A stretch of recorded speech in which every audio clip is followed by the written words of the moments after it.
जेव्हा जेव्हा आदिवासी माणसावर अन्याय झाला, संपूर्ण आदिवासी माणूस एक झाला. जेव्हा जेव्हा आदिवासी भागावर अन्याय झाला, तेव्हा तेव्हा सुद्धा आदिवासी माणूस एक झाला. आज सुद्धा आपल्या आदिवासी बांधवावर अन्यायच होते. त्याच्यामुळे आपण सर्वजण एकत्र आलेलो आणि आपल्याला आपल्या जीवाभावासारखे जपणारे नेते आदरणीय जुन्नर तालुक्याचे कार्यसम्राट आमदार अतुलदादा बेनके साहेब सुद्धा इथे उपस्थित आहेत.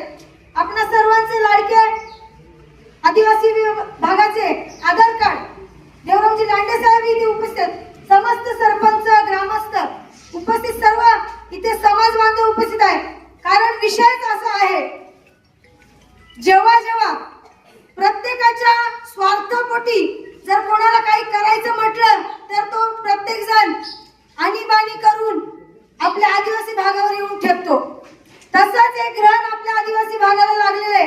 नुसतं आपल्या आदिवासी भागाला नाही तर आपल्या जुन्नर तालुक्याला लागलेलं आहे. ते म्हणजे अदानी नावाचं ग्रहण. ते आपल्याला पुसून टाकायचे आणि ते पुसून टाकायचं असेल तर आपल्याला एकत्र यायलाच लागेल. पण मी म्हणेन, धरणामध्ये जमिनी गेल्या आदिवासींच्या, अन्याय कोणावर झाला? आदिवासींवर झाला. आता इथे पाय करून घाम गाळून डोंगर दऱ्यांमध्ये आपल्या आईसारखं पोर लेकरासारखं जी जमीन आजपर्यंत आदिवासी माणूस सांभाळत आला, ती सुद्धा जमीन आता या फालतू आणि फडतूस प्रकल्पामुळे आमचा आदिवासी भाग आणि आदिवासी माणूस परत पोरका होऊन जाणार.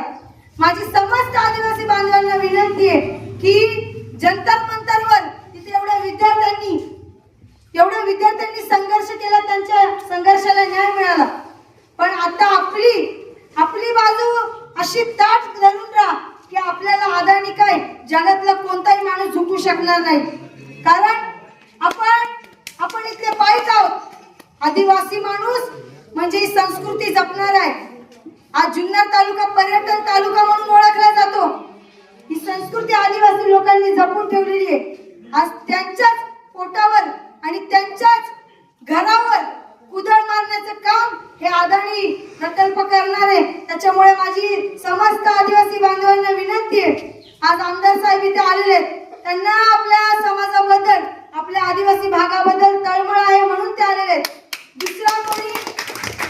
दुसरा कोणी नेता येणार नाही. कधी आपण बोलतो पैशाने राजकारण केलं जातं, पण अशी जीवाभावाची माणसं जी आपल्या संघर्षात उभी राहतात तीच खरी आपली माणसं असतात. आदरणीय स्वर्गीय वल्लभशेठ बेनके साहेबांची शिकवण आहे ती त्यांनी आम्हाला आपल्या सगळ्या आदिवासी भागामध्ये आपल्या आदिवासी बांधवांना जपून ठेवले आजपर्यंत. आणि तेच काम आपले अतुलदादा बेनके साहेब करतात. त्यांना आपल्याला पाठिंबा द्यायचे. असं व्हायला नको उद्या ते आपल्यासाठी रस्त्यावर उतरणार आणि आपण त्यांच्या मागे नसणार. त्याच्यामुळे आपण एकजूट दाखवून त्यांच्या मागे उभं राहिलंच पाहिजे. या अदानीची एवढीशी सुद्धा निशाणी आपल्याला आपल्या तालुक्यावर नको. एवढंच पुढे आपल्याला आपला आदिवासी भाग वाचवायचे, आपली संस्कृती वाचवायचे. कारण ज्याने आपण आपलं पोट भरतो त्याला कधी विकू नये असं म्हणतात. तर आपण कोणाच्याही आमिषाला बळी पडू नये. आपण आपली माती जपावी, आपली आई जपावी आणि आपलं घर जपावं, एवढेच मी म्हणेन. आणि आदिवासी माणूस हा आजपर्यंत कायम आपल्या जल जंगल आणि जमिनीसाठी कायम लढत आलाय.